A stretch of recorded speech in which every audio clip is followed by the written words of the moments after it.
So we're just talking about winning and how important it is in professional sports. It's really pretty much the only thing. But in business, it's also pretty much the only thing. You know, when I was at school, and probably you guys are the same, if you got 80% on a test, you went, oh, that was awesome, man. I did so well. But in business, the worst advice I ever got, Armin, was years and years ago when I was probably your age.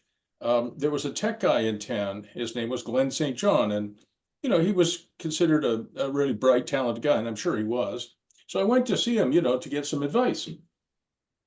And he said to me, hang on. And he said to me, Bruce, you know, if you're right 51% of the time in business and wrong 49% of the time, that's probably okay. And I went, really? And he said, yeah. 2 years later, the company he was leading went bankrupt. And I thought to myself over many, many years that was really terrible advice.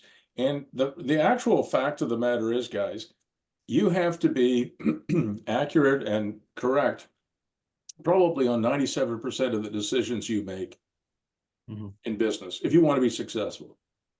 And it doesn't really matter whether they're small decisions, minor, what you would consider minor decisions, or major decisions. And one of the things I've learned particularly as I've been a coach for 11 years, is, you know, I coach people from all over, you know, Asian people, European people, Australians, Americans, Canadians, Mexicans. And one of the things I've noticed is that amongst my Asian clients, how careful they are on every decision they make. That's just a generalization. I'm sure there's some that go to the gambling halls and gamble all their money away. I have no doubt about that. But one of the things I've learned from my Asian clients is how carefully they weigh every single decision, even what you would consider, or at least I would consider, quite small and minor decisions. And they do one more thing that I found very useful, and I do it now myself all the time, which I didn't when I was younger. I think you guys know, I've said it before, when I was younger, I was a know-it-all. You know, I thought I was super smart and I knew everything. Of course, I didn't. And as I got older, I realized that that wasn't accurate. But what I've learned to do is, whether it's a small decision or a larger decision, is to go over things over and over and over again and take my time before I make a decision. And I can't tell you how much that has helped me personally, and of course my clients as well. So when you're going to take a decision, you know, especially as you get more involved in the development business, there will be decisions coming at you, you know, 100 miles an hour. You guys following me on this? And people will be saying, you've got to make a decision, you know, like that. And so as a younger person, I would do that. And quite often those would be bad decisions. And in business and in professional hockey and professional football, baseball, basketball, soccer, whatever, the best deals you will ever do are the ones you don't do. And what that means is that if you get into a deal that is terrible, and I've had my share, you will spend far more of your money and time than on the ones that are successful. So if you are careful about what you do and try and get your decision making into that kind of mode that I just described, which is, I guess, thoughtful decision making, and you can cut down on your mistakes, that will be a huge help to you guys over the next 3 or 4 decades. I see. Okay. So, Ariel, thanks for sending the agenda for today. And I thought, Yeah, apologies for the last minute. yeah, you guys are, I know you guys are last minute guys. I've adjusted, but as a result, Ariel, just so I could blame you for something, and your brother too, it does mean that I'm preparing literally until like 1 minute after we're supposed to start, because I do, you know, I take this seriously and I want to provide value for you guys. So if you could do it a little bit earlier, it would help me, because then I'm not in such a rush. But I thought we would start with we'll have a discussion about development charges, if that's okay with you. Yeah. All right. So I just booted up before we got going here. This is the fee schedule for development charges. And And again, I hope I'm not repeating myself on anything I tell you, because I coach so many people, I don't remember everything I said to everybody. But Yeah. one of the things you may or may not know, and Armin, you may know this, is that if you have a pre-existing building, then you get a credit for a development charge. Are you aware of that? Yeah. Yeah, I knew that one. That's very good. And so let's go and look at, I thought it was more well, I wasn't aware of a credit, but I thought like because the unit is already there, they're not going to charge for what's already there. So if there's a house and you're building a semi, let's say, then you're adding an additional unit, you only owe development charges on that additional unit. correct. And Ario, do you know how many people in Ottawa, including the planners themselves, know what your brother just said? Not very many people, so I'm impressed. So 692 is this one here? That's the one to the left. To Oh, the it's left. Yeah. Yeah, with the high grass. yeah. All right. And is there a basement apartment here? Nope. So it's just one unit, basically. Yeah. There's no ADU in the back or anything like that. Nope. I assume that as much. So what that means is, I mean, and what are you planning to build on 692? Long semis, we utilizing build 23, so we're doing 6 units. 6 semis, right? No. 6 units, two semis, long semis. Yeah, I remember you showed me that, and I liked the plan, and I think I showed you what Salem McDonald was doing, right? Sarah McDonald? Salem.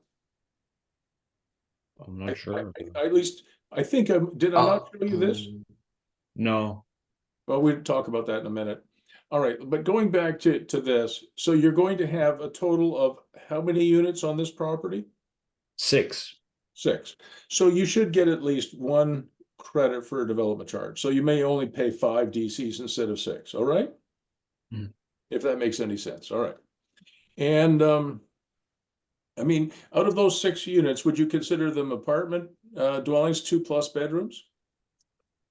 That's where we're kind of iffy because technically speaking, the city could charge us for apartments, but I think when I read online, I think you with Bill 23, they prevented the municipalities to charge development charges for apartments if you're doing like 6 units, let's say. So they are only allowed to do one.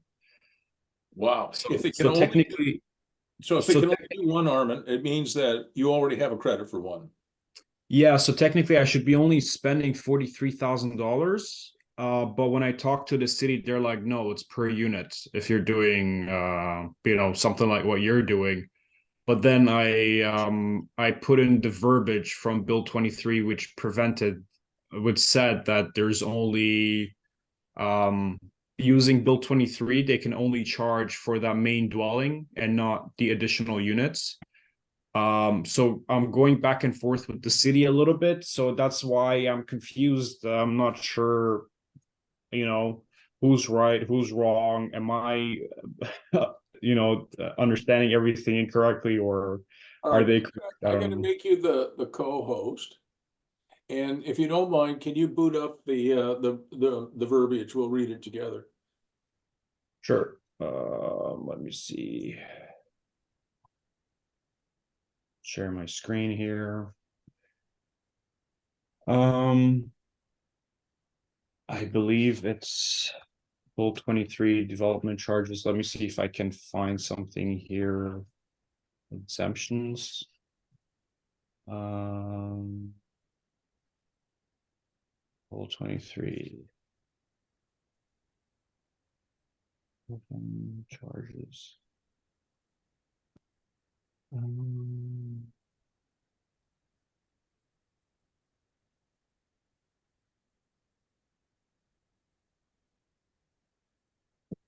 Amended provided case of rental housing. Not sure. Hold on, let me see. That charges with bill 23.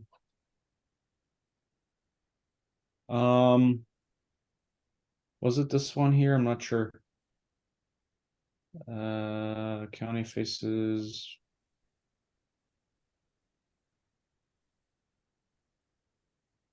I think this is where I got it from, and then I went to the act to just find it. That's fine. Can you just But- find the verbiage there? All right, can you just make it a little bigger for your old professor here? Just go Control plus or zoom to 100. Yeah, perfect. Thank you. All right. Bill 23 reduces development charge funding and other development funding necessary for the infrastructure. Does not require any of the DC exemptions or other cost reductions applied to new house to be passed on to purchasers.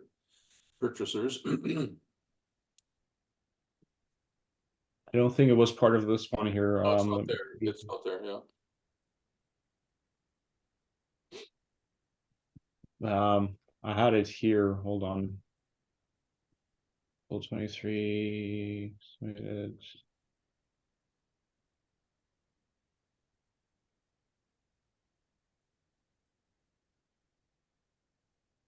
Oh, exemption, yeah. So let me see. Exemption. There was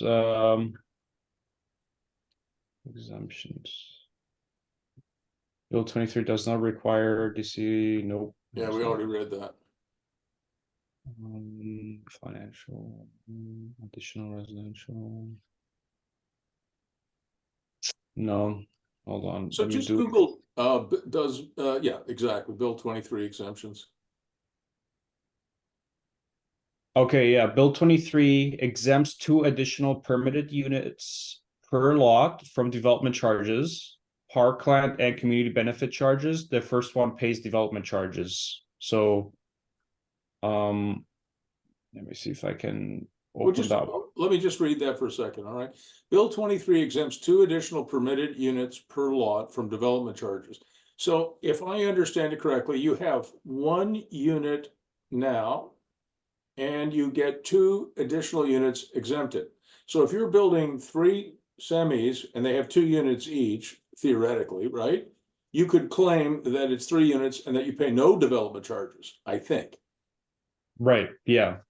So technically speaking, if we're building a semi, I'm not going to be paying for 5 additional units or 5 units. I'll be paying for only one additional semi-detached dwelling, which is only $43,000 as per the city of Ottawa, rather than paying 5 $23,000 development charges. I'm only paying a $40,000 development charge. Well, tell me again, how many semis you're building on this property? It's just one semi, so it's one semi. It's a long semi-detached dwelling. Right. So how do you get? I mean, how do you get 6 units? It's 2 units per floor, right? I mean, I don't remember exactly. Show me. Listen, one more time. I've got a picture of this now. Show me your plan for 692 again, because I looked at it before we started this thing off again, but it's a typical Chris Jalcozy plan. I never really understand them, and that's not a criticism. It's just that he's so brilliant. So go back to the massing one more time, Armin. Go back to the massing. Go back up one there. Okay. This one? So yes. So tell me again what the build form looks like on this thing. What is that? So this is where you looked at the street view you looked at the site. Right. This is one semi and this is the other semi. Right. So you've got 2 semis, right? Yeah. Okay. And all right, and they're back to back essentially. Yeah. All right. Now go down to the next one. And tell me what I'm looking at here. There was a hydro line here, so we need a 5.12 meter setback from the top of the hydro, from the hydro lines, not the pole. And from the pole, we need 3 meters. So this is how the design looks. Right. And so in each semi, you've got 3 units, right? Correct. Yes. Yeah. So is it your opinion, Armin, that you have 6 apartments here or you have 2 semis here? I have well, depends on who we're talking to. If I were to sell it, I'm going to say 6 units, but if I were to go to the city, I'm going to say there are 2 semis. Right. So let's assume that there are 2 semis and you have 1 building already there. You're already grandfathered for 1. And according to what we just looked at, you could put 2 more buildings on there and be exempted for those as well. Right. So I'm unclear as to why, why you would pay any development charges. Well, I would have to pay for the creation of one additional single family home, I don't which think is so. Sorry, let's go back again. You've got okay. 1 single family home on there now, correct? Yeah. And I took a picture of that thing that you just showed me. So if you stop sharing your screen for a moment, I'll just go back to what I have. Stop here. All right, so I just took a picture of it for my own records here. So when we look at this, this is what you showed me, right? Yes. Bill 23 exempts 2 additional permitted units per lot. Now, what is the definition of a unit? If it's, if it's an ADU or it's a second building, then that is exempted, right? If it's an apartment, because it doesn't say apartments, it just says units. Right. So I think what you're saying is that you're interpreting that as exempting 2 additional apartments. But what I'm saying is I'm not clear on that, if it's an apartment or if it's a unit. Like, I mean, if you think about a unit, I mean, it could be you've got 2 semis on this property and you used to have 1 house, now you're gonna have 2 houses. So I Yes. think you could argue that 1 house is exempted because you had a house there before, and the second house is exempted because of this. I would argue that you owe nothing.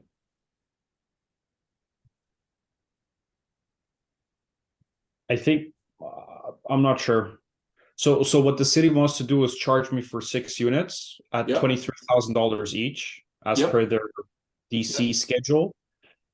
What I'm arguing is that the maximum I should be paying, because we're building utilizing Bill 23, the maximum we should be paying is just for a creation and additional of another semi-detached dwelling, and that's it. And that would be the 43,000 that you're talking about. Yeah. So what we're arguing is that we owe you 43,000 and not 23 times 5, essentially. Right.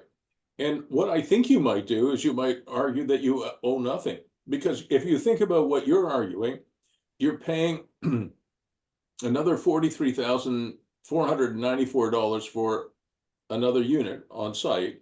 But if we can interpret this as that a unit is another building, then you would owe nothing. Or if they're going to charge you for 3 units in the second building, and 2 are permitted, you would only owe $23,970 for an apartment. These apartments, Armin, are 2 bedrooms? Yeah. Yeah, okay. So I think you could argue it. I mean, why not? Have you talked to Chris Jalcozy about this? Yes, he didn't know either. He said it's either or. What about your real estate lawyer? I haven't talked to him at all. I don't think he would know. Well, who's your real estate lawyer? Emery Alley. Yeah, I don't know him, but a lot of real estate lawyers who do this development work, they know this stuff inside out. Okay. All right.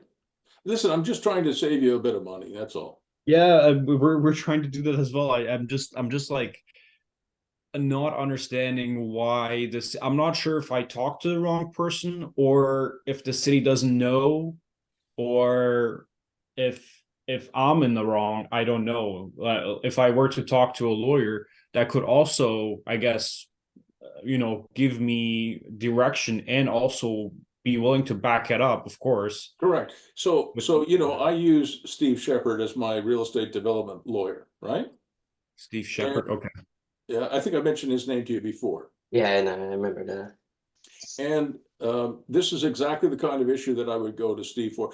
By the way, we talked a little bit back and forth by email about HST, GST rebates, PSD rebates. HST rebates on new construction is very, very complicated. And unfortunately, if you go and talk to 3 people at the city or 3 people at Canada Revenue Agency, you're probably going to get 6 different answers. And so what I do, it costs me a little bit of money in legal fees, but I whether it's development charges or it's HST rebates or whatever it might be, I get a legal opinion from my lawyer and says, okay, this is the amount of HST that you need to pay, and these are the ITCs that you're entitled to get back. Okay, and because your lawyer, Armin and Ario, has errors and omissions insurance, if he gives you the wrong advice, and I had this happen actually to one of my clients after before he became my client, he bought a lot it was very expensive for $800,000, and he paid HST on it. And I'm not even sure that he should have paid HST on the original lot, but he did. And that was, 13% of $800,000, well over 100 grand, right? Yeah. So he paid $100,000 in HST plus, and then I helped him with a severance, and he severed off a lot. Then he sold that lot to a client of mine, and his lawyer told him that he would have to pay HST on that sale. So essentially, if you think about it, he was paying HST twice on the same property. Wow. And I said, hold on here a second. I think your lawyer's full of what. And so we went to Steve Shepard, and he found out that this lot was a lot of record in the first place, and he shouldn't have paid the $100,000 in the first place. And then he should have paid HST on the lot that he created, because it's a new lot. And he sold it for 200 grand. So he should have paid about $26,000 of HST in total on this whole deal instead of 126,000 or 130,000. Do you understand? So it cost my client probably $1,500 in legal work, but he got back about $100 and some thousand, right? Wow. All right. So I think you ask your lawyer, if he doesn't know, get another one. Get another lawyer, but you need somebody who knows this stuff inside out, because listen, I deal with this stuff pretty much every week. And again, I rely on a real estate development lawyer for a legal opinion. And again, if he's wrong, and just going back, his lawyer was responsible for the first failed or HST filing. And we did tell his first lawyer, whom he fired, that if he doesn't get the money back from Canada Revenue Agency, he's going to sue the law firm for the entire amount of HST that he paid, because it was done improperly. The lawyer then had a million reasons why he didn't he didn't think that was appropriate, but the good news was he got the refund from CRA. Okay. But if you have a letter of opinion from a responsible law firm, it's backed up by errors and omissions. Okay. Okay. All right. So I think you could argue $23,970, $43,000, and maybe even zero. But you do need the backup of a lawyer on this. Yeah. Okay. All right. Now, something else that's really important here. You guys know what cash-in-lieu is, right? Yes. And that can be quite substantial too.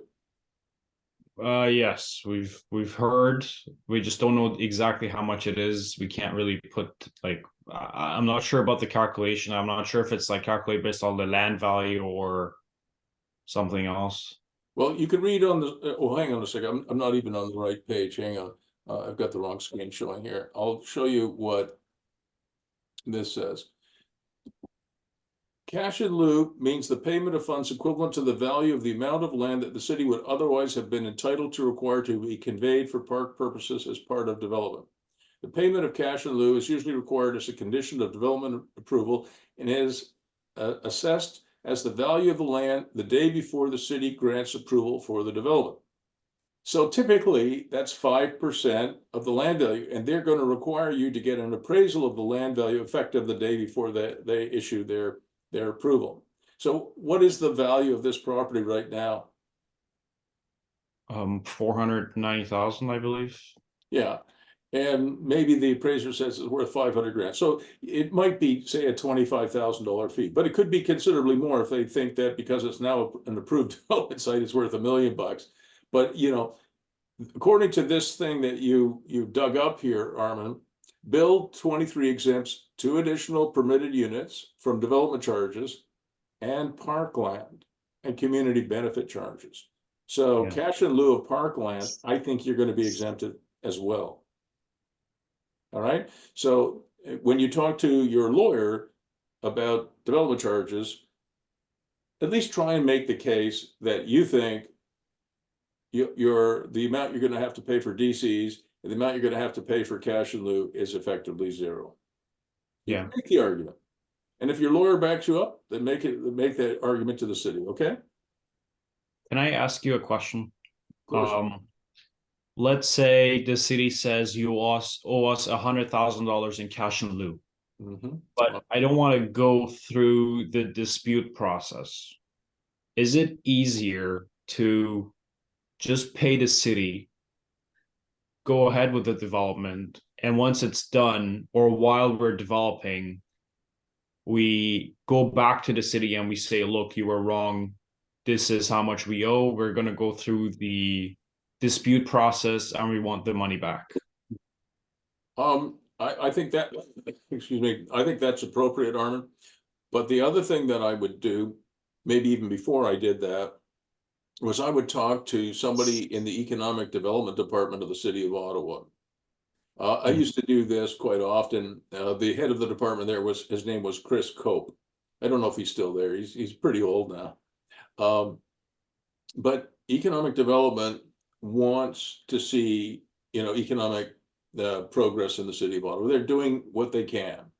And often what they'll do is they'll put somebody in the department on the matter and will come to bat for you.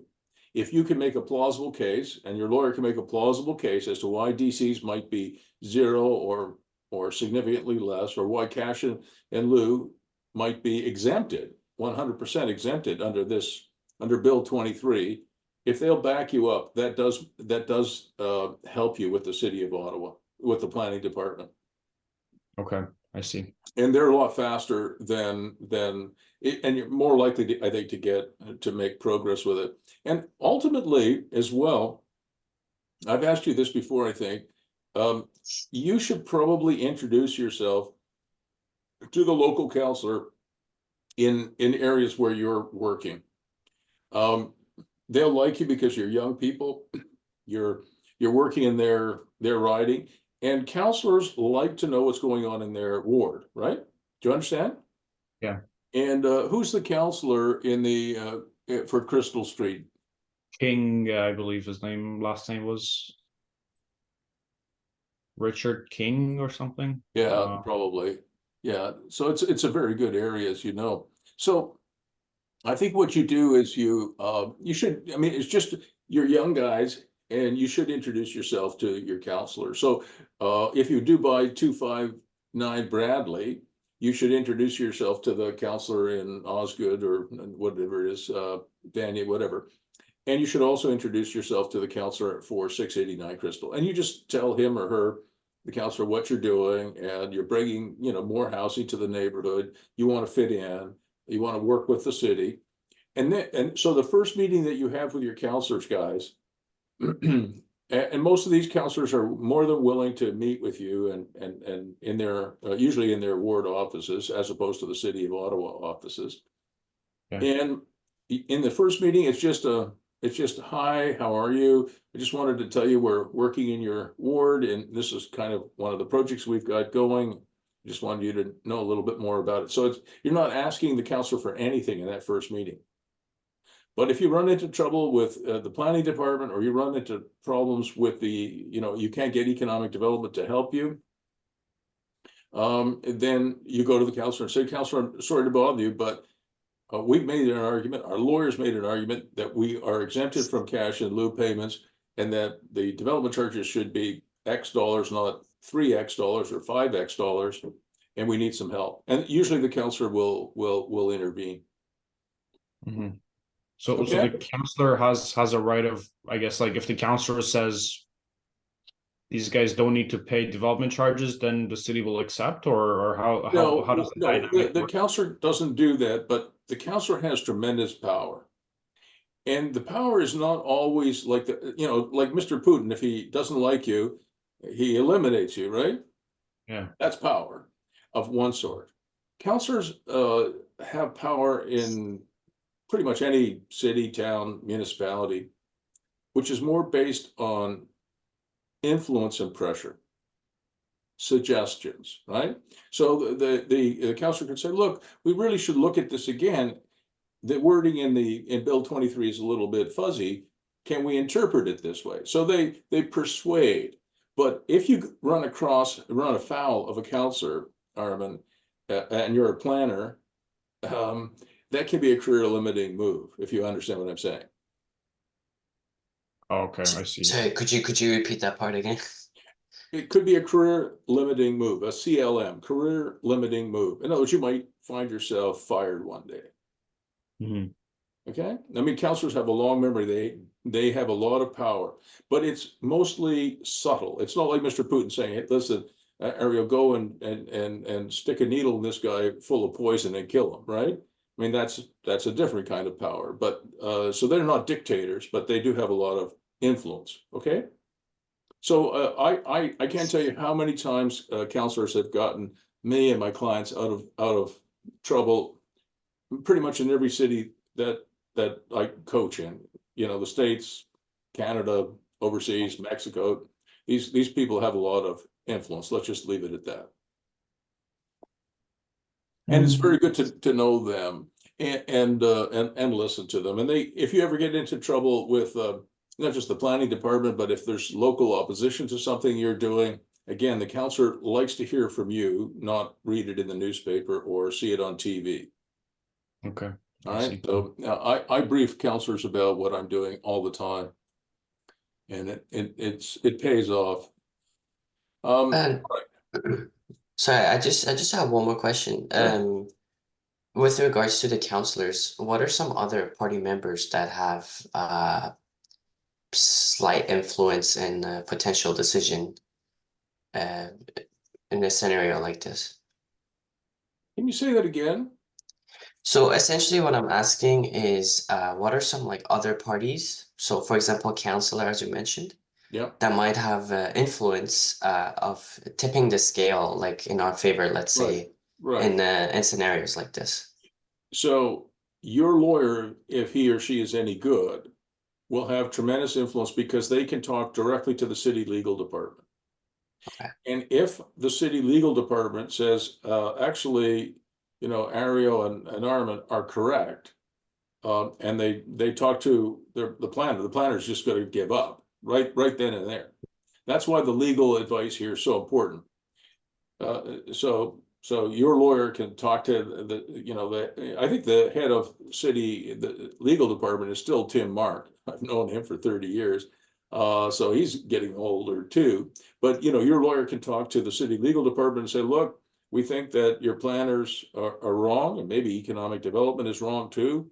Bill 23 exempts cash in lieu, and we think it also might exempt 100% of these development charges.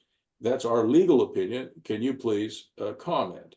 And if they agree, then once you have a legal opinion, from the city's own lawyers, that's it. It's over. Okay.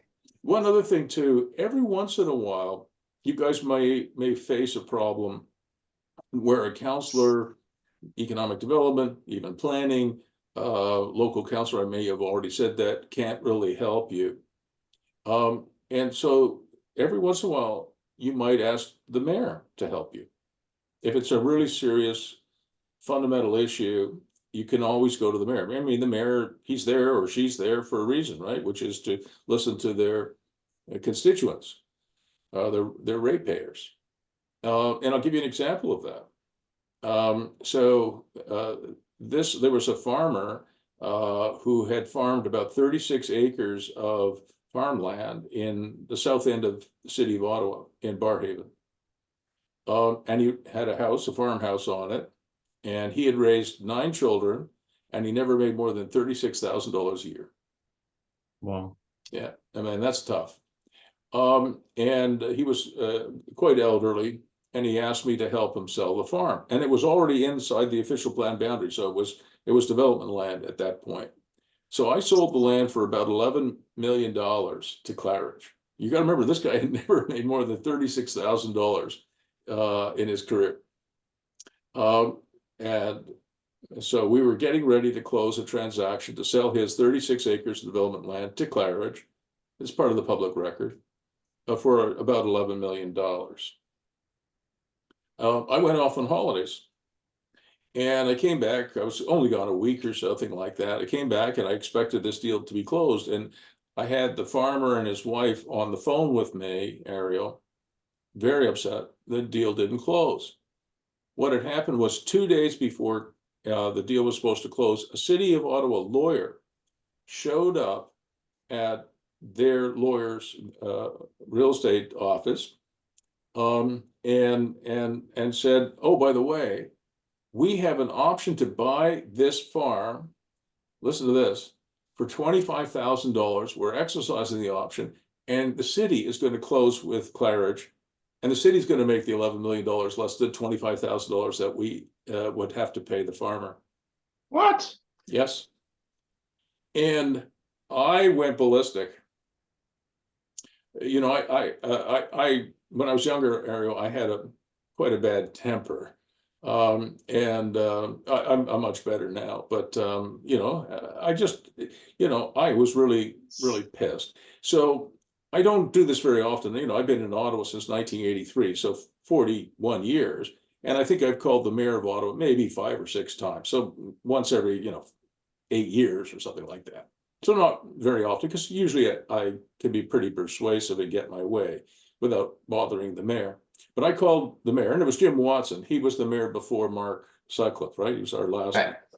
So I called Mr. Watson up. I said, Jim, do you have a few minutes? I really need to see you. I wouldn't normally ask, but I need to see you. So I went down, and I said to the mayor, I said, Mayor, do we have a city? Is the reason that we have a city of Ottawa, so that the city of Ottawa can steal $11 million from an elderly couple, an elderly farmer and his wife? Is that why we have a city? He said, what are you talking about? We're not in the business of stealing money from our citizens, our ratepayers. I said, well, I think you are. And so I laid out for him what had happened. And I said, the city of Ottawa had an agreement 28 or 29 years ago to take out an option on the farm for $25,000 because they were thinking of doing something. I don't remember what it is. And my client, Calvin, had signed that 27 or 28 years ago, and he had forgotten about it. He was a farmer. He didn't make very much money. I guess he signed it. And the option was for, it didn't have any end date. It just was an option. Like, who signs an option agreement? Like, let me see, if I could buy, you know, Crystal for, say, $500,000, you gave me an option to buy it for $500,000, and there was no end date on it. So if I lived another 20 years, I could come back to you in 20 years and say, oh, by the way, here I am. I'd like to buy it for 500 grand. Well, you guys probably know enough about the law, real estate law, to know that agreements that have no end date have no legal meaning, right? For example, in Ontario, you cannot lease a property for longer than 21 years less a day. So if you wanted to lease me some land that you guys own, you could lease it to me for 21 years less a day, but not longer. The reason for that is if it's a longer lease than that, it's considered a severance. And so you have to go to the Committee of Adjustment for approval. But you can lease a piece of property that you own to somebody to do something with for 21 years less a day. And you don't need anybody's approval for that. But when you have no end date on it, right off the bat, the agreement was ridiculous. And I told the mayor what had happened, and I said, you know, this is not reasonable. People were saying to the older individual, the farmer and his wife, well, you can always sue the city of Ottawa. So I'm going to ask you, Armin, because you would know this. How long would it take you to sue the city of Ottawa and get a result, you think? 5 years, 10 years, maybe. I don't know. Yeah, maybe 5 to 7 years would be a reasonable time, and it would cost at least $100,000 of legal fees, to do that. The farmer doesn't have $100,000 of legal fees, and he's 80 years of age. He doesn't have 5, 7 years to close this transaction, and Clarence isn't going to wait 5, 6, 7 years either. They have to run a business. So he was in an impossible position. Made 10 times worse because his wife was showing signs of Alzheimer's. Ooh. And the older gentleman, Calvin, had put his wife into an old folks home for Alzheimer's patients that cost $7,500 a month. Now, he doesn't have $7,500 a month, but he said, I'm getting this $1 million in a couple of weeks. Can you wait for the first month's rent until So now his wife's in this place, and he's committed to her staying there. And it was a complete disaster. And I explained all of this to the mayor, and he said, look, can you give me some time to investigate? I said, Mayor, of course, but could it be 48 hours? He said, I'll undertake to have an answer in 48 hours. He was wonderful. 48 hours later, we got a clearance letter from the city of Ottawa acknowledging that the option agreement had no legal standing because it was 27 or 28 years old, and B, it had no end date. So right from the hop, it wasn't even an agreement. It's like, for example, gentlemen, if somebody gave you permission, Armin, to shoot them, and in writing, say, oh, I'm unhappy with my life, you can shoot me. I signed, Bill, and you shoot Bill, you're going to jail because you can't sign away your human rights, at least not in Canada. Yeah. Right? So I tell you this story because you asked a very good question. That's why you want to develop your reputation and, all of the players, economic development, the planning department, the legal community in Ottawa, the mayor and the councillors. And if you ever get into trouble, and you guys are going to be around for, 60 years plus, maybe, some people are working to their 90s. So Ario, you could have a 70-year career. That's a long time. These people can help you, all right, as long as you know what you're doing. So the first meeting that you have with politicians is generally just a very nice meeting, very positive. You don't ask for anything. You get to know them. Just you're introducing yourselves. And then if something comes up that you can't resolve, you do ask for help. Do you usually meet them at their office, or do you invite them out for like coffee or something? So most councillors have they have all of them have offices downtown at City Hall, but I prefer to meet them in their ward offices. Okay, I don't know how many wards there are in Ottawa, probably fewer than 20 now, I think. So they pretty much all of them, I think, have offices in their wards, and it's much more relaxed than City Hall. And generally speaking, they're more relaxed than City Hall. In their ward offices. And so you just call up their office. You can find the phone number on ottawa.ca, and you'll get some assistant. And you say, look, my name's Ario, my name's Armin. I'd like to explain to the council what we're doing. We're doing a really cool project in his or her ward. And if they, and you say, look, I'd like 30 minutes of the councilor's time just to introduce ourselves and show. And then they're going to ask you to send some pictures, which you'll do, some stuff that, Chris Jalcozy has done or you have done. And say, this is, draft, just a sketch, some ideas. We'd like to run it past the councilor and just tell them more about us. And you're in and out in 30 minutes. And don't take longer, right? And then if something comes up that you can't resolve, you can always go back to the council. All right, is that helpful? Yeah. So try and meet them in the ward office. Okay. And Armin?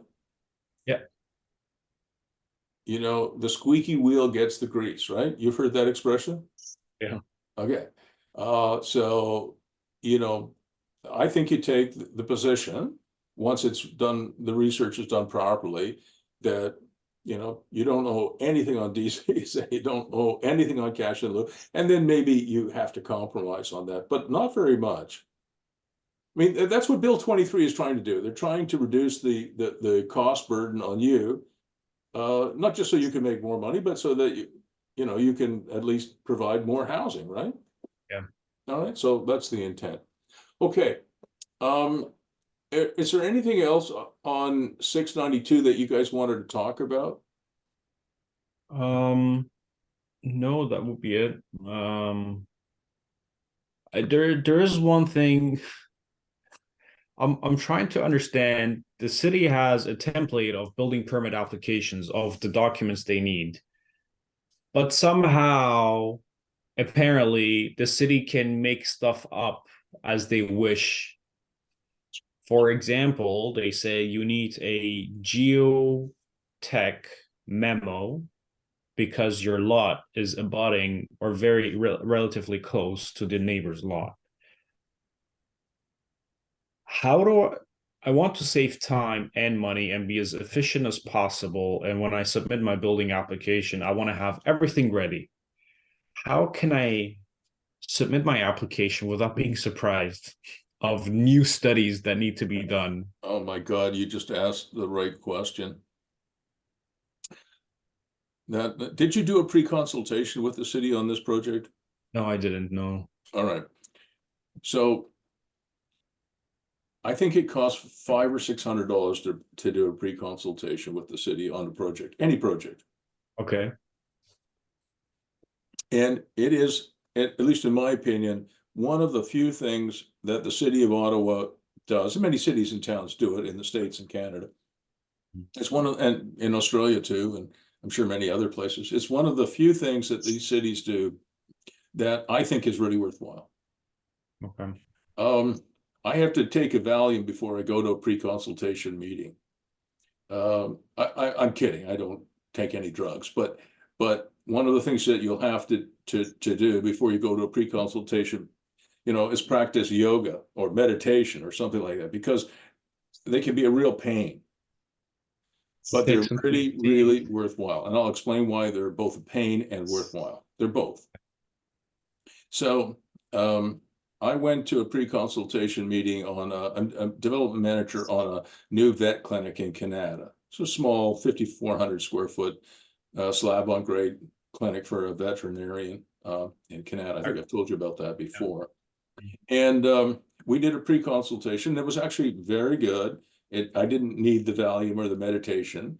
And what the city does is they bring their transportation people there, their servicing people there, their planners there, their environmentalists there, and they give you a full list of reports that you need to file in order to get a site plan approval. In my case, I needed a site plan approval. In your case, you don't need a site plan for this. It's 10 units or less, I think now. You don't need a site plan. So I did the pre-consultation, and what's really good is they will provide you with minutes of that. I take my own minutes just in case they forget something, but they will send you minutes summarizing it. And it like I said, they bring everybody into a room with you. They actually, it's not a Zoom meeting, at least not anymore. And it's really, really terrific. So who would go to that meeting? You guys would go, and you would take probably Chris Jalcozy with you. That's all you need. You don't need a lawyer. You don't need your own planner. And that's the good news about it. The bad news is that they tend to drone on and on and on. In other words, they come in and they start reading from a manual, right? It's like reading the telephone book, right? Yeah. If I started reading, I don't even know if there is a telephone book anymore, but if I started reading the telephone book to you guys, it's pretty boring, right? But that's what they do. So you have to sit there and you have to listen to them and say, well, under the Environmental Protection Act, you have to do a tree coverage study and you have to do a geotech study, and they read you all of the stuff. I mean, really, they should just say you need a geotech study, you need a tree cover study, you need hydrogeology, if you're a well and septic, for example. I mean, they just could just list the studies, and then you could have a 20-minute meeting instead of a 1-hour meeting. But once that meeting concludes and it ends, yeah, they give me a list of items I need. if I get the list of items that they required or that they suggested that I should get, and later on during the permit application, somebody else comes along and says, "Oh no, you need this additional study," is who whose word do I take for it? The guy from pre-consultation or the building permit person that told me like, and this hasn't happened yet, right? I just learned a couple of days ago that I need an additional study Yes. that's listed Okay. on the All list. right. So you're asking really good questions, guys. And I'm going to answer it obliquely as I usually do anyway. There's a very famous case where the city of Toronto granted a building permit for a 4-story hotel near the Pearson International Airport, right? Okay, yes. They built this hotel. It was a client of mine. He built a 4-story hotel. He had his building permit, built the damn thing, topped off the building, and was, closing it in and doing all the other work that he had to do. And the city of Toronto said, "Oh, gee, we made a mistake. You're in a flight path. The flight path only allows you to go 3 stories." This was millions of dollars. And the city of Ottawa rescinded the building permit and said, "By the way, you have to knock off the 4th floor." So in Ontario, and I suspect in most jurisdictions, there are weasel words in everything that they do. They give you the pre-consultation, here's the list of studies. They give you the site plan requirements, here's the list of what we need. Here's what we need for your building permit. Here's your building permit. Here's your site plan application. You go out and you start building this sucker, and they find out that they made a mistake. They take no legal responsibility. It's right in your agreement. I mean, I'm not a lawyer, but it's in there somewhere. Literally. So my client, he's a big developer, but he was teary-eyed and, he was in his 50s and, it was millions of dollars of damages. The insurance company refused to cover it. The city of Toronto refused to cover it. And, what is a 3-quarter finished building worth? Well, we know it's not worth any, it has a negative value. And he's paying all this financing costs. It's because the project had to stop. And it had to be redesigned because all of a sudden you're putting the roof up 1 level lower. So unfortunately, Armin, in my experience, most cities and towns in North America, and I bet you it's the same overseas, can come back to you after they give you a full list of studies and say, "Oh, by the way, we forgot one." And there's not a damn thing you can do about it. So what happened to the Toronto guy? So he had to do what I'm not a big litigation guy. I mean, I might threaten litigation from time to time, but I don't engage in it very often, and most of my clients don't either. But in this case, he probably suffered $12 to $15 million worth of damages. It wasn't a tall hotel; it's only 4 stories, but it was a big one, right? It had a huge floor plate. And he lost a story, and I don't know how much he paid in extra interest costs and redesign costs and resubmission costs. It was in the millions and millions of dollars. So he sued everybody. He sued his insurance company. He sued this city of Toronto. He sued the International Airport Authority. He sued and the planner, I guess, because the planner also needs to know, right? That's a very good point, Armin. I told him, or I suggested to him that he go after the individuals as well. The plans inspector, the planners, the people in charge of the zoning. And so we went after individuals as well. That gets their attention. So you're not just suing the city of Toronto, but the guy who the engineer who signed off on the plans, the planner who signed off on, everybody who signed off on that permit got sued individually, and their organizations too. And eventually there was a settlement. He had to kick in about 2 million, and then there was about 10 or 11 million dollars of additional compensation, which he did eventually get. Okay, but he didn't get fully refunded, right? That took 6 or 7 years. Ooh, but did he get all his money back or no? No, he got about I think he got 80 or 90% refunded. Okay. But listen, if it was $100,000 and you had to spend, he probably spent $300,000 or $400,000 or more on legal fees. Well, obviously to get $100,000 back, you're just going to write that off. But when you're suffering damages of, certainly 11 or 12 million is my recollection. It's now going back. It's a famous case. and he got, I think 80 or 90% of that back. And at that point, when they made the offer, he, this is many years later, he calls me up and they said, well, they're offering, I think, $9.5 or $10 million. He claimed 12 million plus other damages. I said, well, at this point, he's 60. I said, I would accept that, and just move on. Because I mean, he's a wealthy individual, but you don't become richer by losing 10 or $12 million on a project. So did the city pay, or did who paid? The city's insurance company did eventually cough up. At some point they just got worn down because my client has enough resources to make it stick, and he wasn't going to give up. I mean, this was really not. You probably know this as well. Let's say you own a farm somewhere in Alberta, and they discover oil or natural gas under, on your property, under your property. Guess what? You don't own that. The crown, right? No, the province. Oh, the province. Okay. As a representative of the crown, I think you're right. So if you look at, and the same thing in Arizona, not only do you not own the subterranean rights, if there's resources there that you're extracting, you don't have any riparian rights, which is a Latin word for water. So in Arizona, if you're going to sort of pump water from the from underground reservoirs, or there could be a river running right past your farm or your property, you can't put a pump in there and get 10 gallons of water without a riparian rights. So when you buy property, there are a whole series layers of rights: subterranean rights, riparian rights, air rights. Right. So there's more to there's leasehold rights. That leaseholds outrank freehold rights.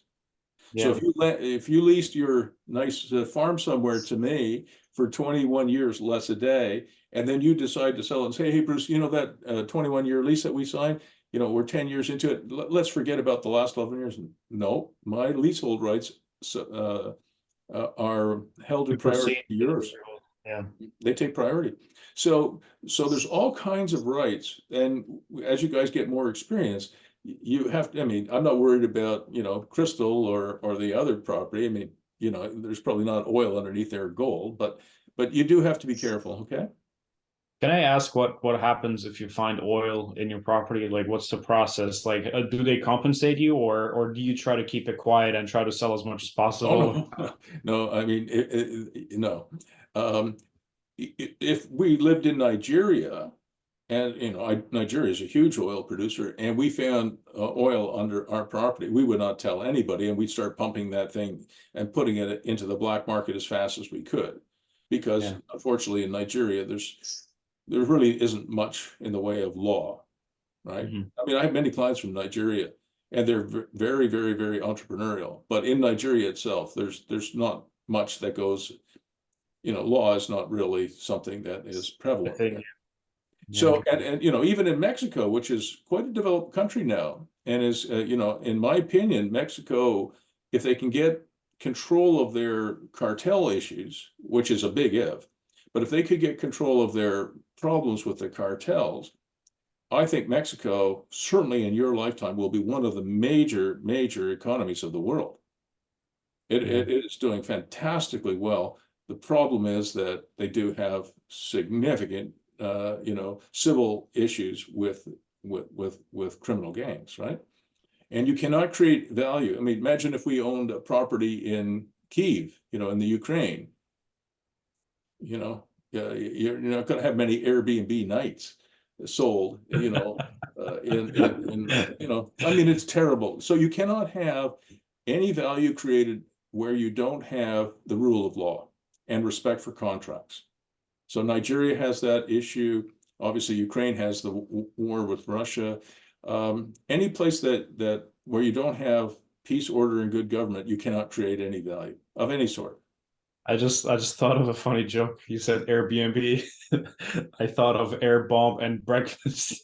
Yeah. Hey, you get the bombs for free. Oh my God. It's funny, except if you live there. Yeah. Do you know that the Russians, they estimated number of men killed and wounded, young Russian men, you know, Ario's age, 300,000. Jesus, wow. Think about what a waste it is. I mean, you know, when I look at you two guys and I think of the wonderful things that you two guys can achieve over the next, you know, like Ario, maybe 70 years and you maybe 65 years of career. I mean, imagine if you had to go to war and you passed away. I mean, you won't have children or grandchildren, obviously, but you know, it would just be a terrible shame.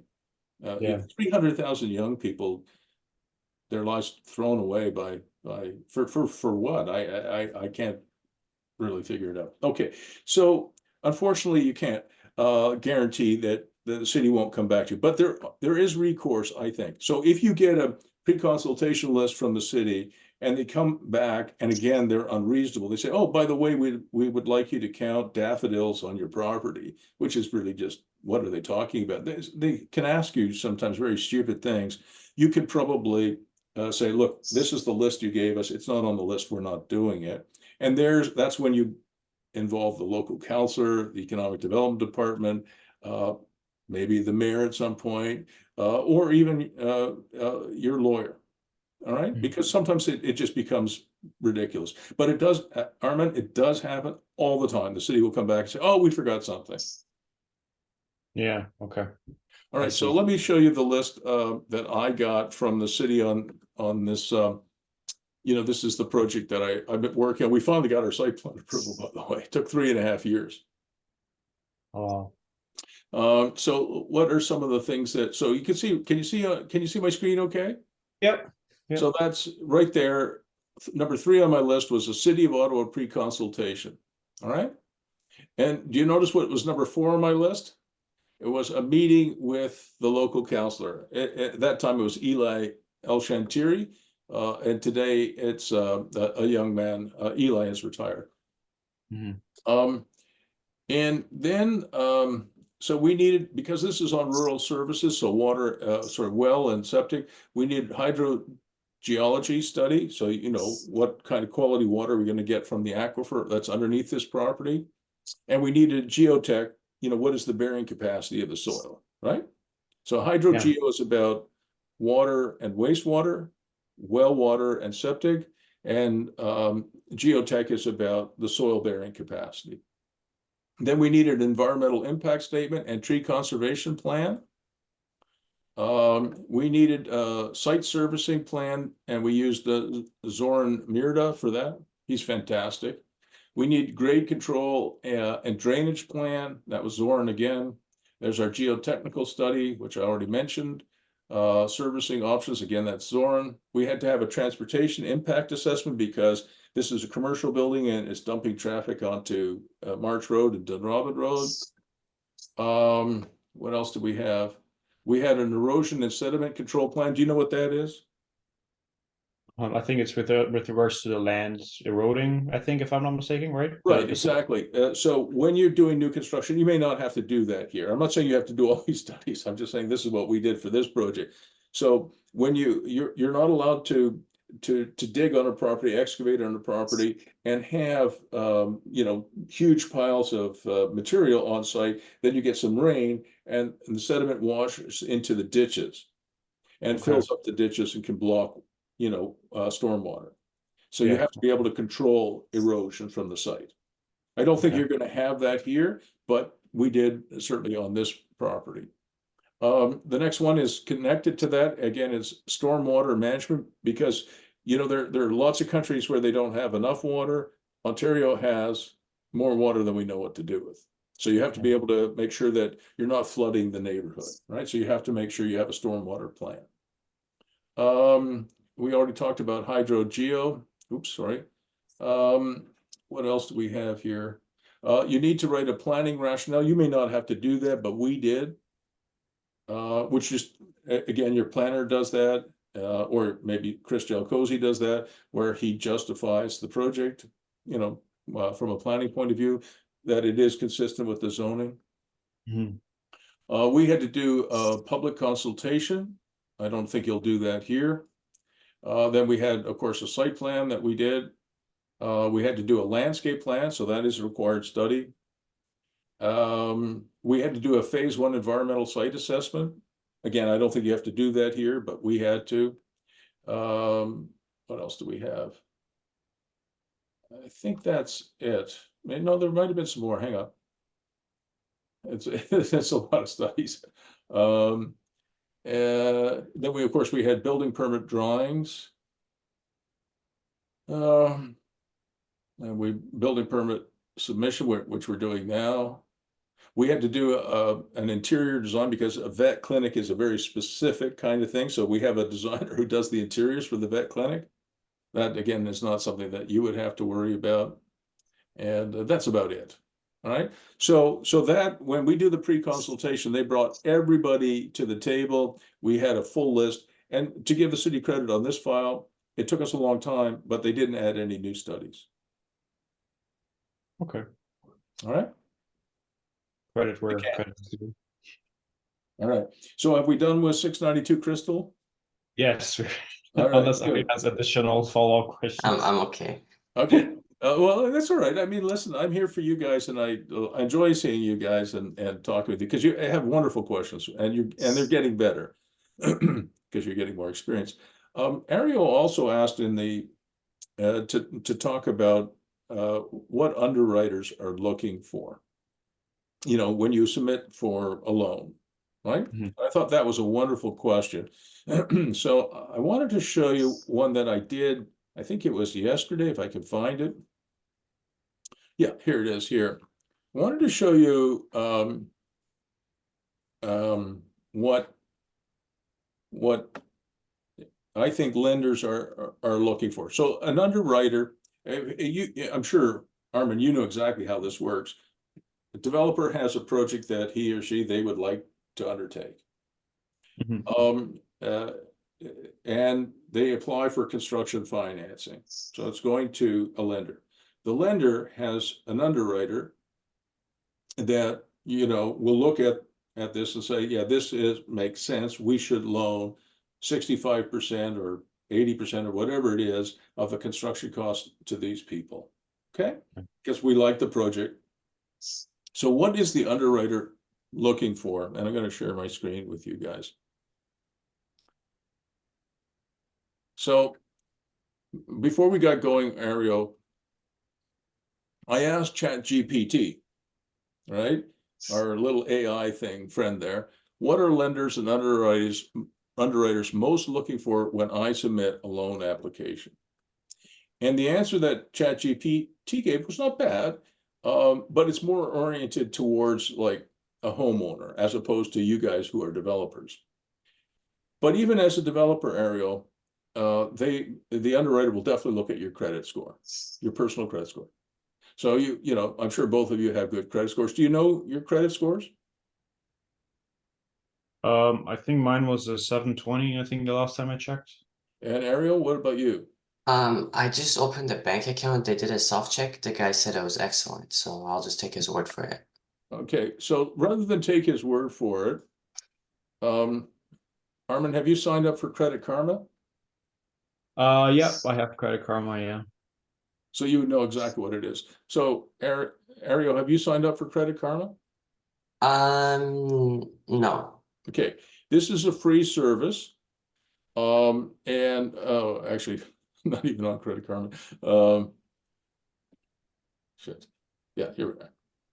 So this is Credit Karma. It'll take you 5 or 6 minutes to sign up, and they will give you monthly updates on your credit score for free. And every time they update it, it doesn't impact on your credit score. All right. So if, let's say you're applying for a mortgage, Ario, you're applying for a mortgage.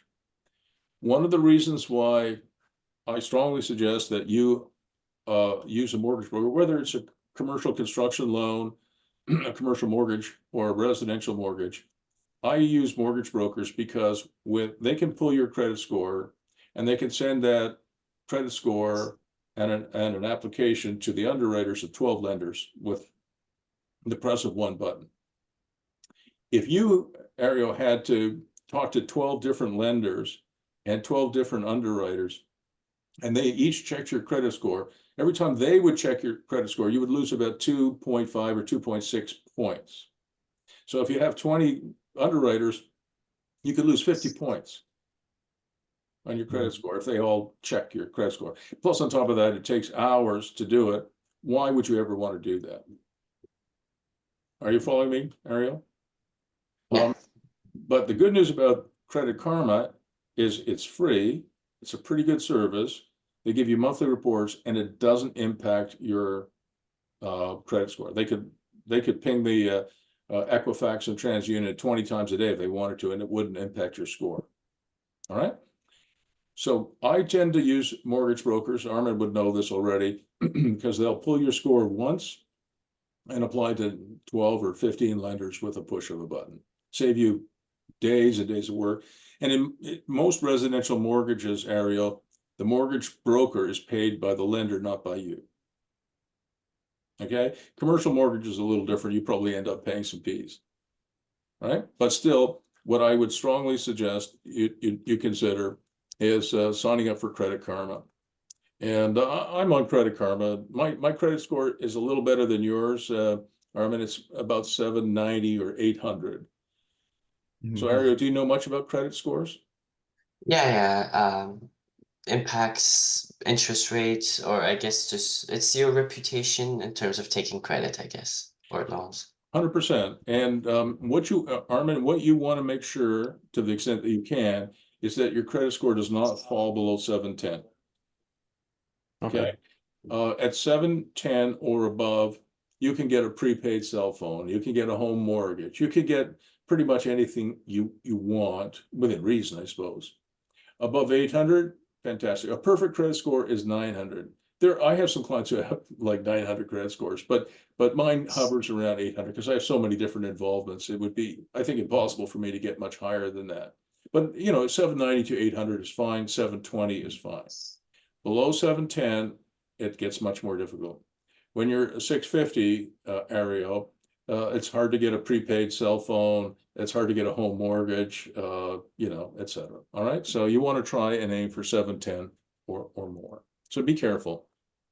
And if you ever get into trouble on your credit scores, I've got some ways to help you, improve those scores. If you're interested in that, you can reach out to me. You can read how to improve your credit scores. All right. So let's go back to the spreadsheet. If I can find it again. I think this is it here. No, that's not the one. Here it is. All right. So I asked ChatGPT, what they're looking for. Credit score is one of them.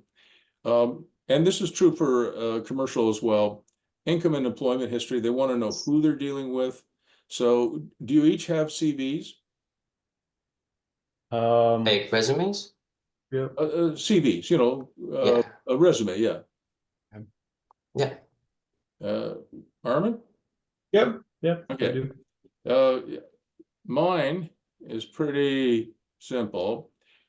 For me, it's basically, Bruce M. Firestone, and then I have 3 degrees, BEng, civil, MN Sci, and a PhD, real estate investment and business coach, Ottawa Senators founder, Royal LePage Performance Realty Broker. There's my phone number, there's my email address, and there's my website. So this is pretty much all I require, to identify me, and that's useful. And then I have 140 character CV somewhere, if I can find it. This is supposed to be fast, right? Let me see if I can find it. Oh, this is ridiculous. Well, Twitter used to be, yeah, here it is. Twitter used to be 140 characters, now 280. But so here's my very, very short CV, Ariel. Bruce is an entrepreneur, real estate broker, developer, coach, and urban guru, keynote speaker, Ottawa Senators founder, novelist, blogger, peerless husband and dad. Right? You can imagine who wrote the last few words. It wasn't my wife. So you can have a very, very short CV like that, right? Which is fine. So if somebody just wants to know a little bit about me, they'll get 140 characters plus what I showed you up above here, which is, you know, basically how to get in touch with me, and you know, that actually surprisingly works most of the time. And then just so I can show you what I do, and then I have a, you know, obviously a longer CV. Maybe this is it. So this would be a little longer, obviously. So it's, you know, there's a picture of me that's probably 10 years old, by the way. So I look a little younger there, a little thinner too. So a picture of yourself, obviously your name and your degrees. Then here's that summary, the 140 character summary. And then I tell a little story. So my CVs are a little bit different. And I'm showing you this because, you know, you might create a little story too.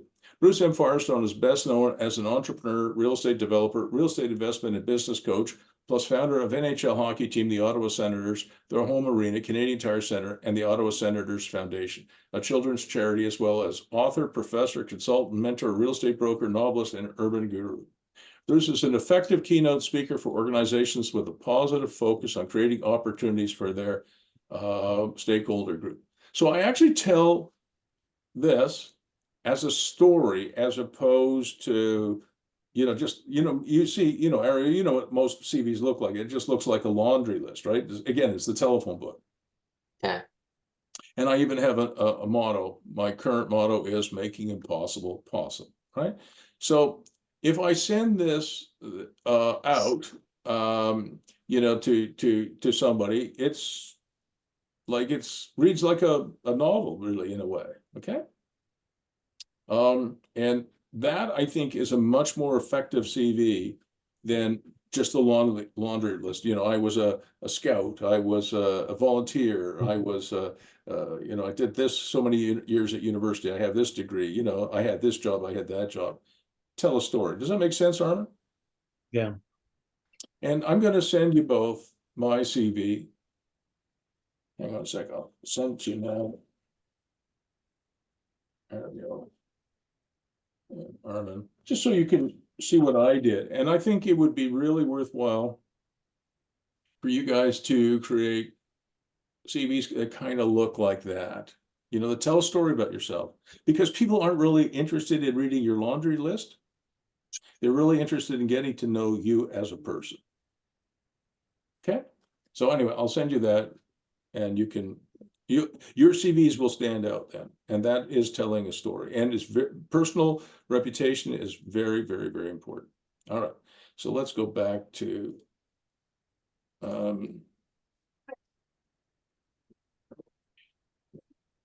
don't need that anymore.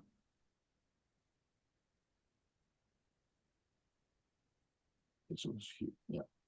All right. Then if it's a home loan, debt to income ratio, if you know what that is. This will apply to commercial as well as residential. Loan to value. Do you have any financial reserves? They like to look at that. Is your payment history for your company and for you personally in good shape? What kind of collateral are you offering? Obviously, what is the purpose of the loan? What is your credit history like? In other words, do you repay your loans? And other factors can be things such as your age, your residency status, your citizenship, and any existing relationships that come in, may come into play with the lender. So like, for example, I have a number of loans with Home Trust. I have a good relationship with them, and that does count for something. All right, so previous. And then I added a few other things here, which would support this. You guys know what a gross rent multiplier is?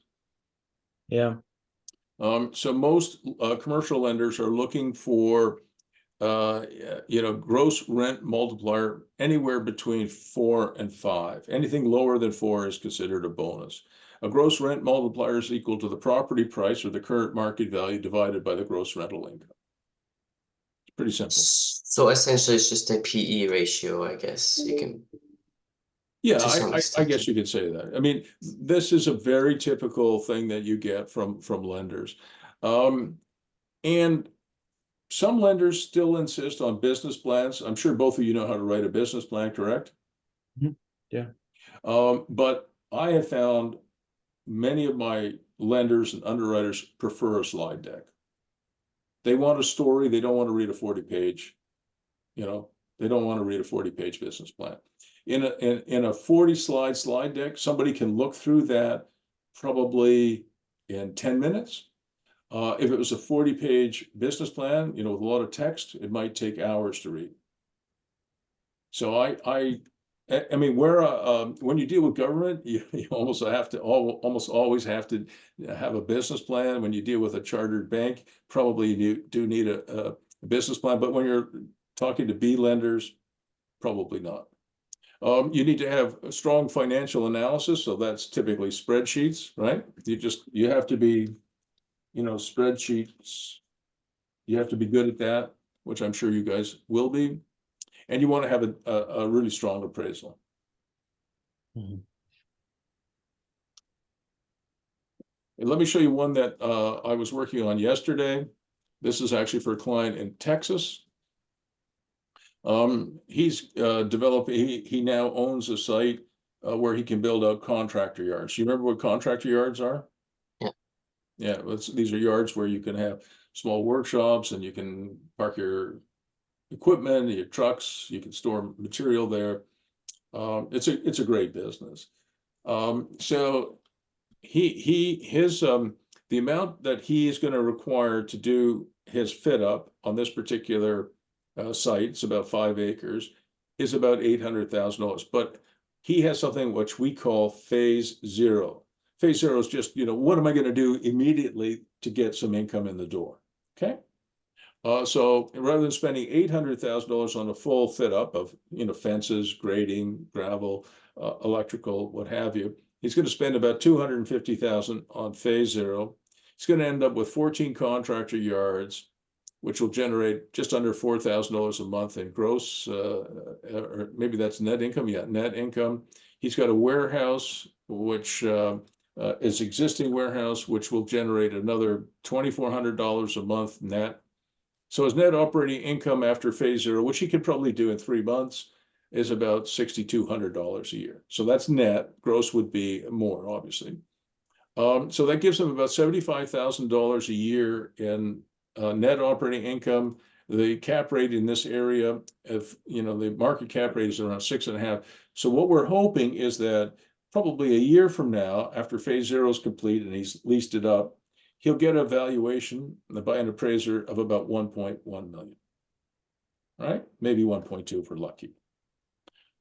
He bought this site, 5 acres in Texas, with an existing warehouse for $471,000. That's pretty good, hey guys? Yeah, I guess. I Sure. mean, yeah, if we could What are the find prices like in Texas? Yeah, I'm telling you, I said the same thing to Chris yesterday. I said, Chris, if I could find, now that's 471,000 US dollars, but you know, for $600,000 Canadian, if we could find a warehouse that was 31 or 3,200 square feet and 5 acres of industrial land with water and sewer, municipal water and sewer right there, I said, Wow. holy smokes, I'd buy that in a second. Then his improvements are 250,000. So he will have invested in this property $721,000 between the purchase price and the improvements of phase zero. That's it. And once he puts a mortgage in place, if he put it in place 65% of his cost, basically, that's not fair market value cost, it would give him about $468,000 mortgage. Which means that, yeah, so that's what he would do. But that's not what he's going to do. So he has the money, he has 250, you know, he has more than that. I mean, he has $500,000 of cash, right? So he doesn't have to worry about where the money is coming from. But what he's worried about is where's the next 250,000 or 500,000 or 600,000 coming from to build this thing out. So what we're going to do instead is we're gonna base the appraisal probably a year from now, based on its net operating income and a cap rate of 6.5%. He'll put a mortgage in place of about 750,000, get his original capital back, and then use that for the next phase, and then repeat that. Do you understand? Yeah. All right. So the amount of money that he has to inject initially, the initial injection is around $250,000, which he certainly can afford. But what he wanted to do, because he wants to do some other things too, like he's a young man, he'd like to get married, is recycle that 250. So the 250 gets him phase 0, gets him phase 1, gets him phase 2. I think there'll be only 3 phases in total. All right, and that's how you do it. All right, so I didn't identify the location here, so I'm going to send you this spreadsheet so you can absorb it. All right, and it has the answer to the question that you asked down here. Okay, Ario, what are lenders and underwriters most looking for when I submit a loan application? And some additional things that I added to ChatGPT. Any questions on that? No. I think that was pretty good. Okay. Yeah, it's really actually quite amazing, right? That ChatGPT does as well as it does. Do you use it at all, Armin? Yeah, for a lot of things, for work, for school stuff, I guess, because I'm taking some continuing education school things, trying to get my degree to make my mother happy. Not doing it for myself. I've got 5 kids. I know what you're going through. Yeah. Yeah. So yeah, that's pretty much it. Just use it for assignments. I'm not going to remember anything. They just forced me to memorize everything, do an exam, and then 2 days later, all gone. Yeah, just send you the spreadsheet.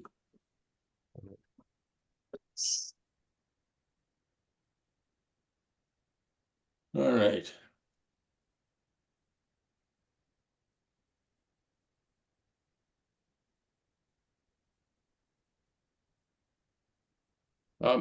I'm just going to take 30 seconds to answer one email that just came in. One of our commercial tenants doesn't have any heat. All right, so just give me 1 second. I'll just respond to that.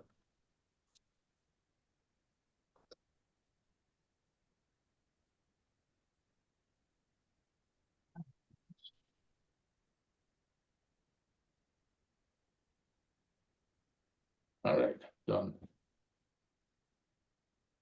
So tell me more about this other property. We're talking about 259 Bradley. Is this a family property that you're acquiring? No, I don't think so. Family property? No. We're just looking at it from a standpoint of development. And have you actually put an offer in yet on this thing? No, but we'd like to. We just wanted to run it by you before we put an offer in. Okay, because I looked at it. I spent about an hour on it this morning, and I really like it actually.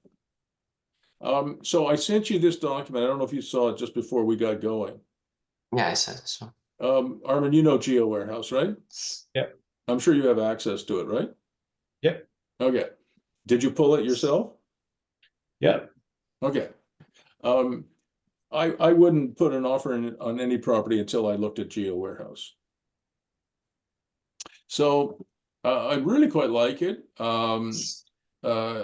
It's a big lot. I mean, it's 65 or 66 feet wide, which is great. It's 20 meters. It's Sticks and Bricks Holdings Inc. I suspect these guys might be flipping it. Yeah, or they wanted to flip it. And you can see that it's originally was 2 lots, right? Lots 100 and 101. It's only one title, but if you ever wanted to, split it down the middle, you probably could. Okay. All right.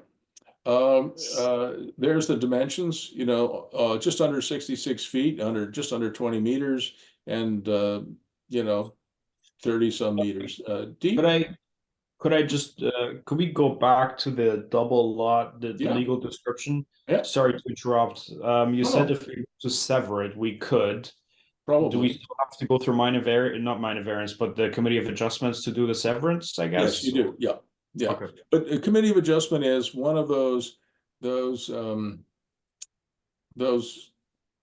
it's a committee of citizens, as you know. It's not made up of politicians or planners. They do get planning advice from the city of Ottawa, but generally speaking, have you done severance appearances yourself, Armin? Yeah, once. Yeah. So if you were to sever this property, you would go to the committee yourself along with Ario, and you would take a planner with you. You might take your coach, and maybe a lawyer, but probably not.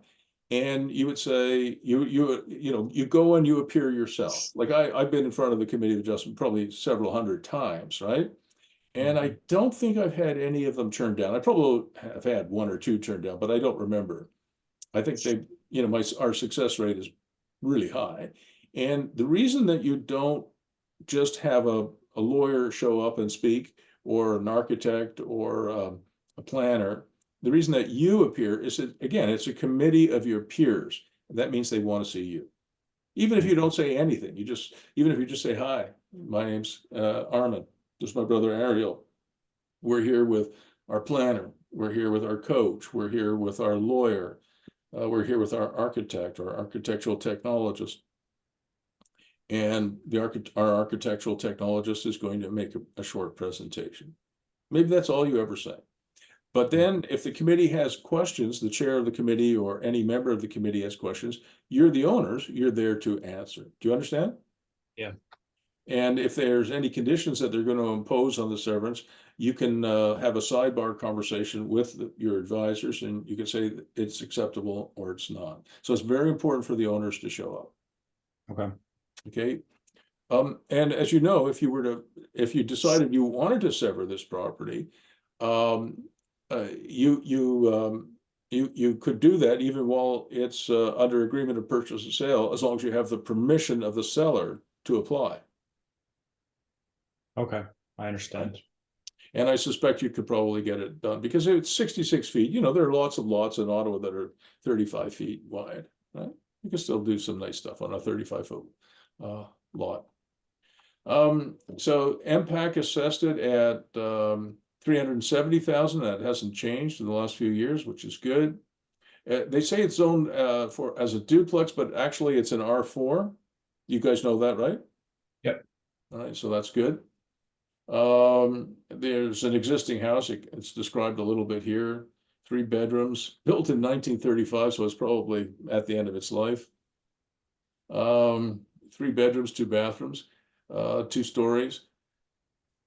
Do you think it's usable now? Is there somebody living there?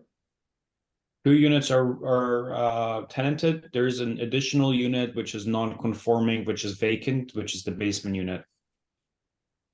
So there are 3 units now, right? Yep. Right, didn't know that. So I've talked to you guys about this before. Having somebody having some interim income is really important, right? It improves your internal rate of return if you can continue to have some income while you decide what you're going to do with this, okay? All right. Let's see what else we got here. Yeah, and so these guys bought it in 2020 for 584. Oops. And so I suspect that they just from the name Sticks and Bricks Holdings Inc., they probably wanted to do something with it, but then they found that development is too difficult. So is it actually on MLS for sale now? Yep. What are they asking for it? 640 or 650. Yeah. And what are you thinking about offering? 621.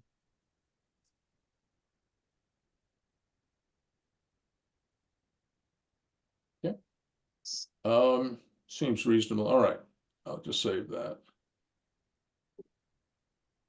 All right, let's stop sharing that for a moment. All right, so that's, now I looked at the site and it's really, it's in a great location in my opinion. So I sent you this, I think, as well. I also went to Ario. Maybe it didn't go to you, Armin, I don't remember. So here's a 259 Bradley. You can get on your bicycle. You come down here and you go across the, do you know the Adalwi crossing? Um, I just learned it today from your email, I believe. Okay, so this is a new bridge, newish bridge that the city put in, or the NCC and the city put in, that crosses the Rideau River. You can get to the University of Ottawa on your bike in 13 minutes, which is really good. And I have a bunch of pictures that I took of the bridge. It's really quite beautiful. It's just pedestrian and bikes only, I'm assuming, right? Yeah, there's no vehicles here, so it's relatively safe for a cyclist, unless you're stoned or drunk and you fall off your bike and you go into the water. That would be bad. Then I checked the zoning. It's R4UA, which seems to be pretty good. You guys know what the uses are: apartment dwelling, low rise, duplex, obviously. What else have we got in here? I don't even know what the hell is a planned unit development? Do you know, Armin? I think you can come up with your own plan for the lot as to what you want to do. So it could be completely different than what the current zoning allows. Oh, wow.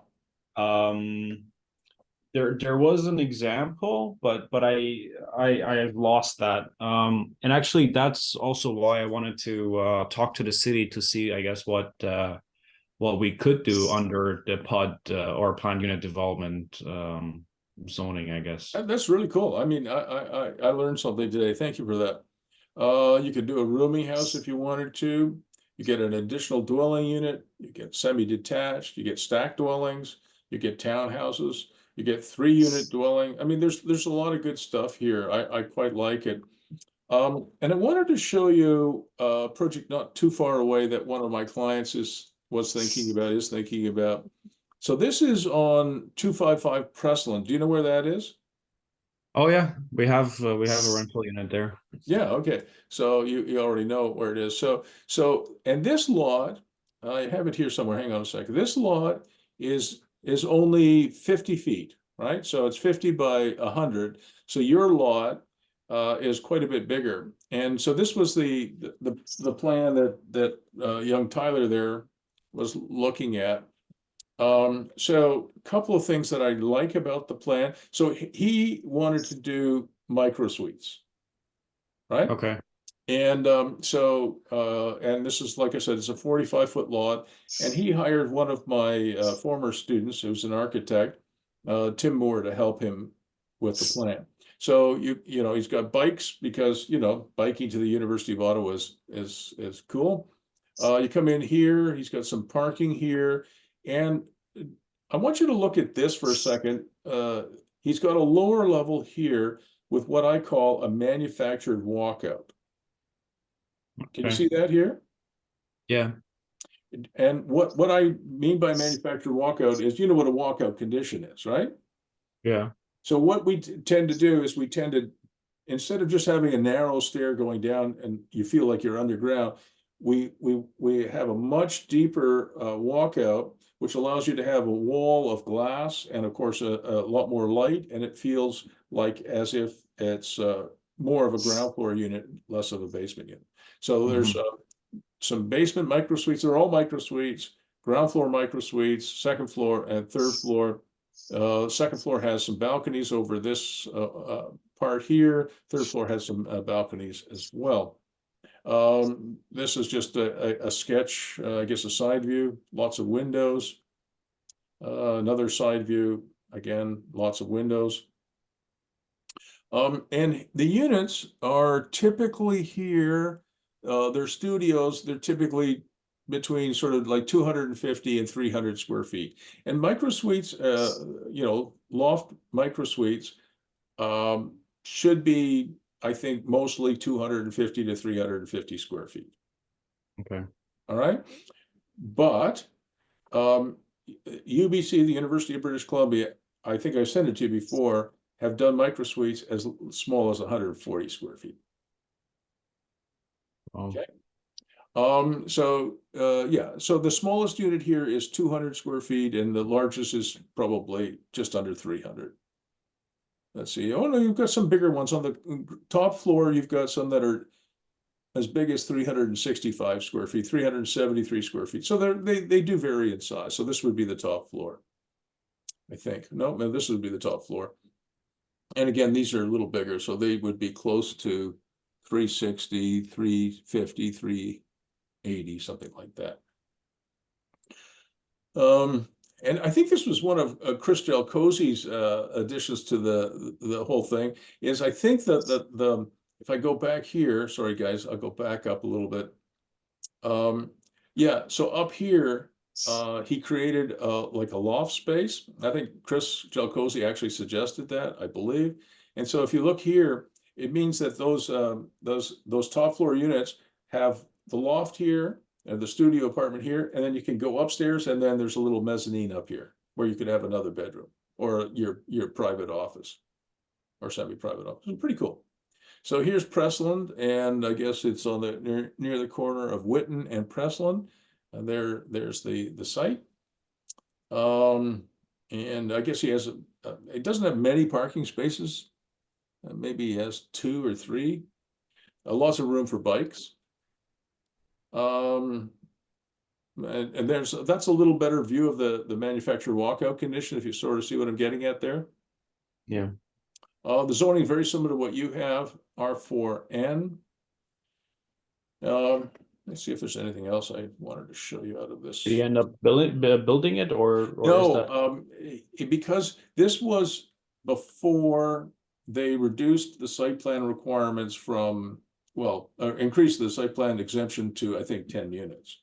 So he had more than 10 units in this, and when he got involved in the site plan process, he gave up and he sold the site, right?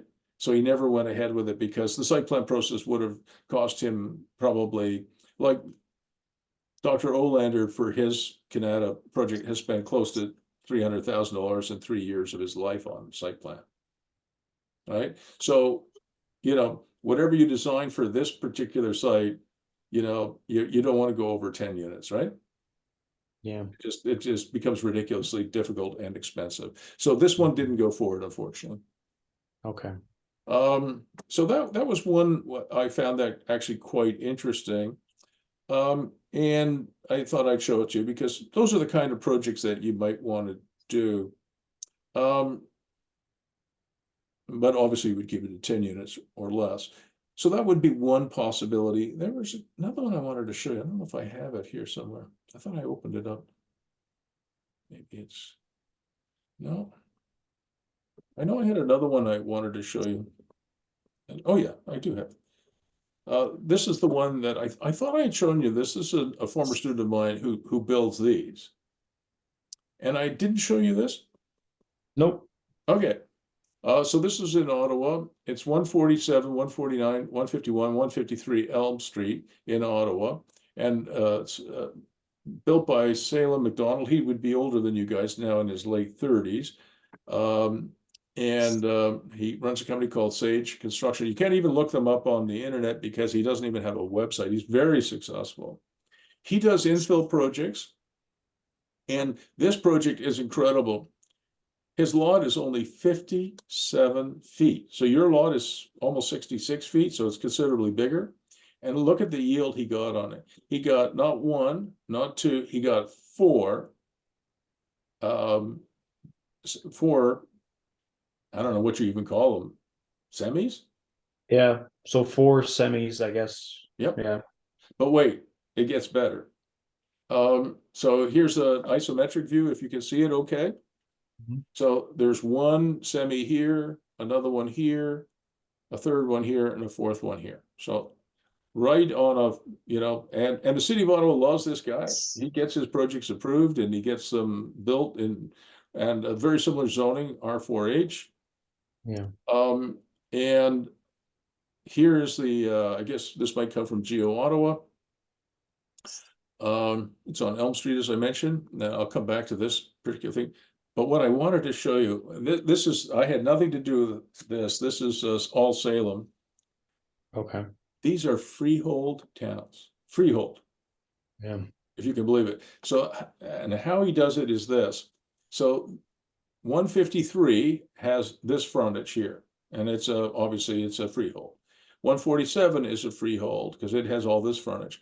But the ones in the back have these flag lots, right? So they have maybe 3 feet of frontage here. So this is freehold. This obviously is freehold. This one is another flag lot is freehold, and this one is also freehold. Mm-hmm. I mean, it's just a brilliant model. So he was building these guys. He and his dad actually build them. They, Salem designs them, builds them, but he's in the business of selling them, right? He is a builder that sells, and he does not sell any of his product in advance. So he builds these 100% on spec. And I asked him why he does that, because a lot of people like his projects and they are willing to buy in advance of construction. He said, Bruce, the reason I don't sell them in advance is home buyers are a pain in the ass. If you sell any of these units in advance, the homeowner, the wife and the husband will show up every day and ask you a million questions. Yeah. And I can't stand that. So people are always asking me, hey, listen, Salem, the next project, can I buy one? Can I buy one? Can I buy? And he says, yes, after I finish. And another reason he does that is that if you sell it from plans, you generally get less dollars than if you sell it when it's a finished product. Yeah. It might be as much as 10%. Wow. So, and he said there's no change orders. Like, for example, if you sell it to a homeowner, pre-sell it, you probably get 10% less. And then what happens is they show up every day or every 2 days and say, oh, listen, the door swings this way. We'd rather have it swing that way. I hope you don't mind. Or they say, oh, we wanted the green granite, but now that we see it, we really hate it. We'd like to have black, right? I mean, they're just endless. So Salem says, Ario, if you really like this building, when it's finished, you can come back. Well, I would really like to have the green granite, or I'd like to have the black granite, or I'd like to have this, or like that. Ario, once you bought it, you can make any changes you want. But I'm not making any changes. So he's got good taste. He knows what he's doing. He's a good builder. He's a good developer. He's a good planner. He's a good designer. And he builds these really nice buildings, and he sells them exactly the way they were laid out. So there's no change orders, and he's very fast. So I'll just tell you, in this project here, I think I printed out here some of the stuff that he did. So I'm just going down here.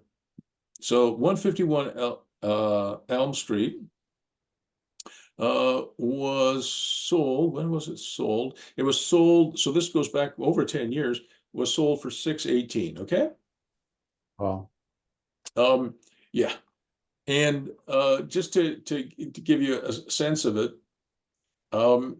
back in 2012, go back up here, sorry.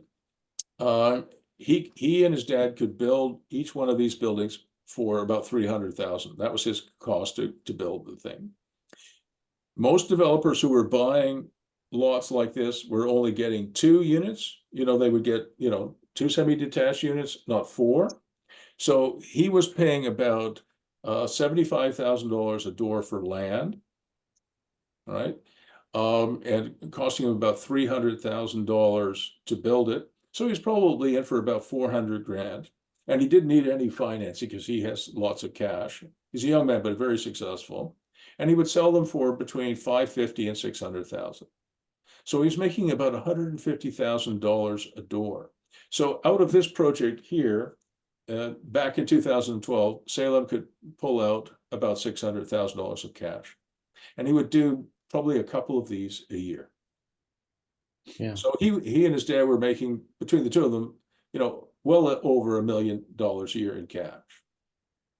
And I wanted Salem to keep some of them for himself, rent them out and build his own portfolio. He said, Bruce, I got a very simple life. I can build 2 of these projects a year, make, 7 figures. I'm good. And I said, fine, you don't want any complexity in your life. And in fact, every summer he would disappear for 6 weeks. He'd go off into the bush in Alaska with a rifle and a backpack by himself and just go and be alone for 6 weeks. He's a different guy, right? I don't imagine either Ario or Armin or Bruce are going to go into the bush in Alaska for 6 weeks alone with the mosquitoes and the bears. Why Alaska? There's so much land up here. He likes Alaska. He does. He just, he likes to get away and do his own thing. And he's very popular with the ladies. He's good looking and he's well-to-do. And every time I would see him once a year, he'd always have a different girlfriend. And then, guess what happened? He met, I guess, the right Miss Right, and now he's married and has 2 kids. So no more Alaska. Because if you go off into the bush by yourself, whether it's Alaska or the Northwest Territories or wherever, and you get injured, you're dead, right? There's nobody there to help you. You're 100 miles from anywhere. So it was dangerous, but he liked doing it. But now that he's married with a couple of kids, he can't do it anymore. But that's him. So another thing I asked him to consider doing was this. I said, on your flag lots, I don't know if you can see it okay, but say this red one here, which is a flag lot, I think you could get not only, a semi-detached, but I bet you have enough room for an ADU back here. Yeah. And he said, Bruce, I got a formula. I'm sticking with it. I make enough money for myself and now he has a family. I'm not interested in any complexity, but I really like the idea of at least offering it as an option to a buyer, right? So maybe he would get, if he really wanted to, he would get a bigger yield. But the fact that they're freehold is really actually pretty cool. Wow. Yeah, I mean that's what we're doing with the semis, but we're planning on doing 16 units on it. Which property? On Bradley. I'm going to send you, I guess, there is a property that PH Robinson just got approved on the Iglesias, which is a little bit smaller than our current lot, but they've managed to do 16 units on it using PH Robinson, I believe. Yeah, that's Paul Robinson. Yeah. Yeah, send that to me. Now, 16 units means he had to do a site plan, right? No, because he severed the lot in the middle, so he's doing. Yeah, no, I know the one. That's for sale now, I think. Yeah, it is. Yeah, they want, I think, 1.1 million for it. And that's what we're trying to do. We just want to do the plans, list it on the market, see what happens, and yeah, it's 674 de la Iglesias. Yeah, send that to me, okay, Armin? I'll look at it.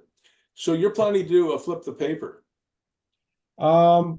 We don't mind doing flip the paper, but I think what we want to do is just we'll do it for the next year until 692 is done. And then once 692 is done, then Crystal Street is done, then we'll just focus on Bradley. Yeah, because flip the paper is now a saturated market. Yeah. I'm sure you know that. Like most of the small builders have run away. Some of them have gone bankrupt. Some of them are going to go bankrupt, and the rest of them are hiding under their covers. They're pulling the covers over their head and not coming out. So a lot of my clients who want to do the flip the paper, I'm just telling them that market has dried up, even at the elite level. So where you have 100 units or more, right? So some of my clients have 40-story towers approved that they're not going to build, and they can't find anybody who wants to do it. Buyers, yeah. Yeah, I never liked it, but for us, we have the capital. We just don't have the allocated capital now to build it. So once we're done with Crystal, then we're gonna reallocate the capital back onto Bradley, and also we will have a lot without wasting time, essentially, if we get it on a Yeah, contract. no, I love the idea. I just, I'm not saying that flip the paper won't come back. But Mm. what happens, Armin, both of you too young to know this, but, or to experience it, is that when you have a real estate recession, real estate tends to lead the economy into a recession and lag it coming out. So if you have a recession that lasts, say, 2 quarters or 3 quarters, so 9 months maybe, or a year, in the general economy, real estate could have a recession for 4 years. Yeah. Okay. And I have seen real estate recessions that last 7 years. So real Well, estate recessions, at least in my experience, tend to be much longer than the general economy. I mean, if you look at the general economy in the United States, it's doing very well. mm, Real estate, though, is like a swear word. Like if you and I, the three of us, were to go and talk to a group of investors about investing in real estate, they said, "What, are you crazy? I got Bitcoin," right? yeah. Or I can get 5% from my bank. Why would I want to invest in a real estate project that has all these risks? And maybe I get a 5.5% cap rate. I get 5% out of my bank. Mm, So yeah. right now, real estate is like everybody thinks it smells like a skunk. In limbo, yeah. It's in limbo. And the whole engine, whole real estate engine has ground to a halt and is likely to take another 2 years or more before people start forgetting. And I guarantee it, within some period of time, people will forget about the really crappy situation that real estate faces today. And they'll fall in love with real estate again, especially if interest rates go back down to, maybe they won't go back down to 2%, but they might go down to 3 or 4%. Yeah. So if we're lucky, I think instead of paying mortgages of 5 or 6 or 7%, 2 years from now, we might be at 4%. People are saying we're going back to 2%. I don't think so. Yeah. I'm not saying never, because never is Yeah. ridiculous. It's like that option agreement that had no end date. Well, it doesn't mean anything. So Armin, I think that 2 years from now, we probably will see it, assuming it looks like inflation is coming down. It was 8 or 9%, and now it's down in Canada to about 2.8%. The United Kingdom is about the same. I think the United States a little bit more, maybe 3%, but it's not 8 or 9%. It's down quite a bit. So Yeah. it may be that we could see interest rates of 4%. And so 2 years from now, there will be more interest in real estate than there is today. But I don't think we're going to get back to the roaring pandemic years for some time yet. Yeah. Yeah, and for us, we really want to make sure that the project makes sense. And we crunched the numbers, and we were really conservative with the income that Bradley had and Crystal had, and also the development costs. Yeah. For Bradley, I estimated $320 a square foot for Yep. construction. Yep. And I assumed a rental amount of $1,500 for each unit.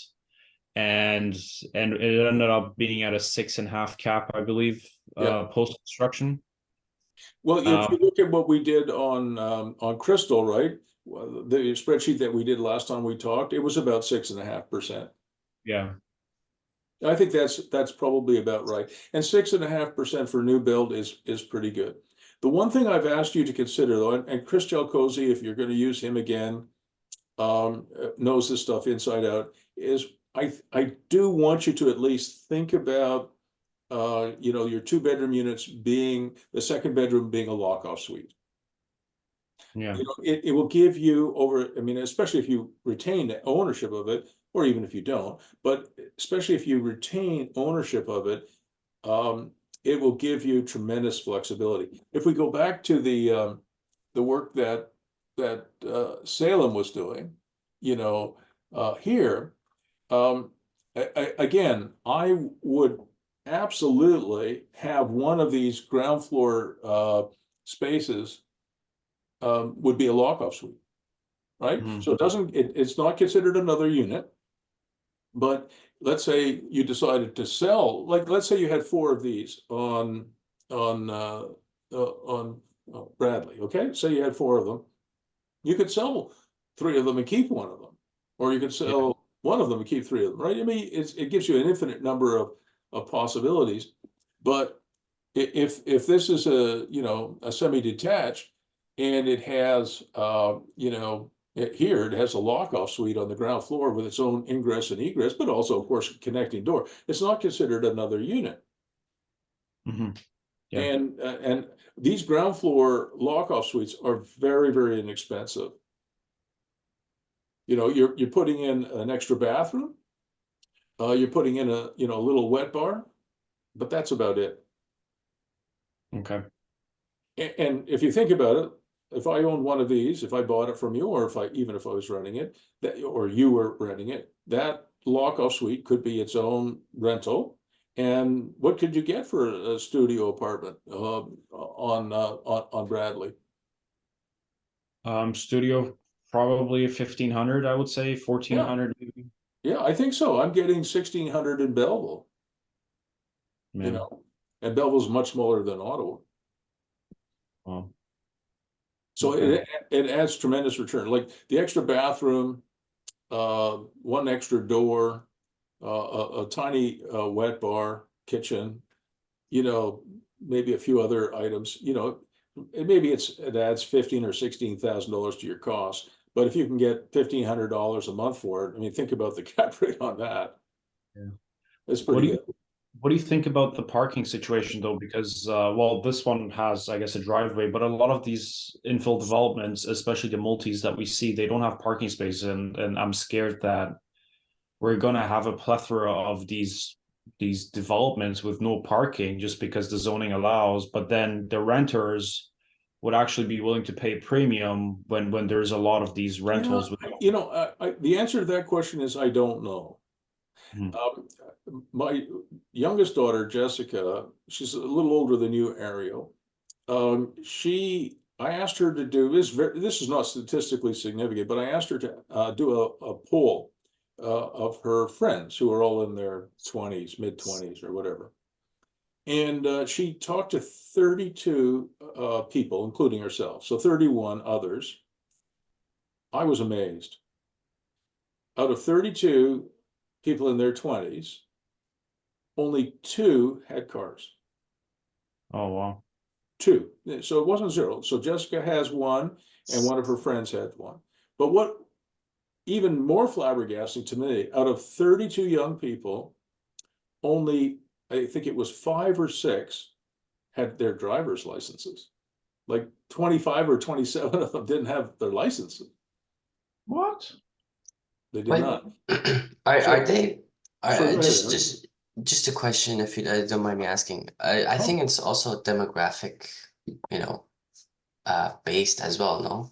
Like based on perhaps where they lived when they grew up, and maybe I don't know if gender is a thing, maybe.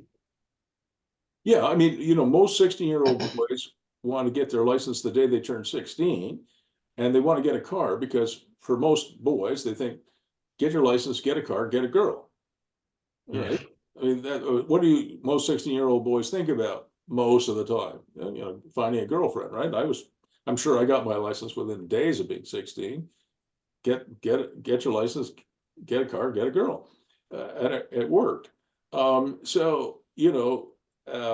think you're right. I think there is a gender difference, but some of those people that Jessica talked to were men. Probably you're right that there are more women. I should have asked her for a gender split, but I didn't. But I know she asked some of her guy friends too.